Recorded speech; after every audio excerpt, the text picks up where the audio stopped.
Newsleak with Johannes. Thanks for joining us again, Johannes Leak. I want to do something that we don't normally do, and that is start off with a depressing lefty 9 Media newspaper cartoon. And this one from Kathy Wilcox is absolutely fascinating. She's got the whale beaching down in Tasmania.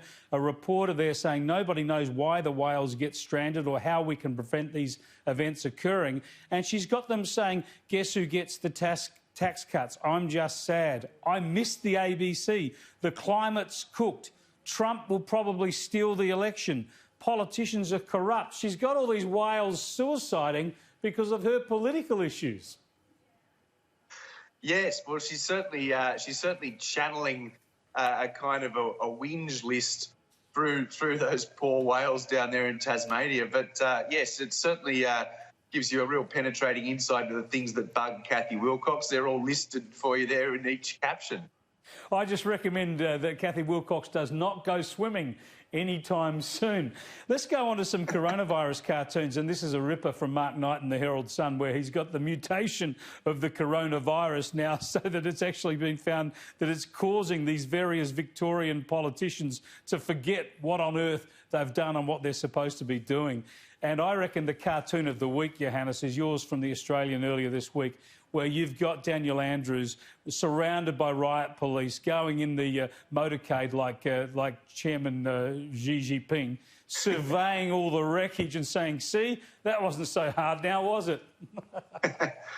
Thanks, mate. Yeah, well, I've sort of gone back and forth sometimes with this, or often repeated a bit of this sort of apocalyptic wasteland imagery, because it is a direct way of kind of going right to the end point, and obviously it's a you know, you ratchet up the sort of absurdity of it all. But yeah, I mean, just thinking about what Victorians have had to go through to get these numbers down from the 700 or whatever it was at its peak down to 14, but it hasn't come cheaply, and you sort of wonder, will Victoria be scarred and traumatised for a long time to come? I tend to think they will. I got a very nasty letter, a very nasty email this morning from an anonymous person telling me that I'm the one sowing disunity down there in Victoria. But I would have thought it the riot police and the hopeless bureaucrats and hopeless politicians that are sowing the disunity. I just happen to be the one pointing it out, you know. Spot on. Now, I love your cartoon this morning too, looking at Australians stranded overseas, and with deference to Peter Allen, you're saying that I've been to cities, they're all in lockdown, and New York to London and old London town, but no matter how often I plead on the phone, Australia won't let me come home, which is a fantastic twist on the famous song. And I want to stick with travel now and have a go at Warren Brown, who's drawn this delightful cartoon for his Sydney audience, his New South Wales audience this week. Say, hey, we can now go to South Australia for holidays.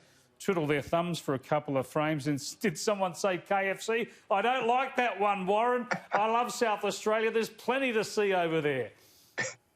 There sure is, but that's why I handpicked that one, because I knew it'd press a few buttons for you, Chris. But I do love the way you've got these two frames, the two middle frames, where you've got a long face that then gets even longer, and there's sort of the little bit of smoke coming out of their heads, and then they, they've decided to change tack altogether. But yeah, hilarious faces. Thanks so much for joining us again, Johannes. Appreciate it.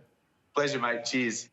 And Warren Brown, find a new joke. Bashing South Australia is just not on. Thanks for joining me. I'll see you next week.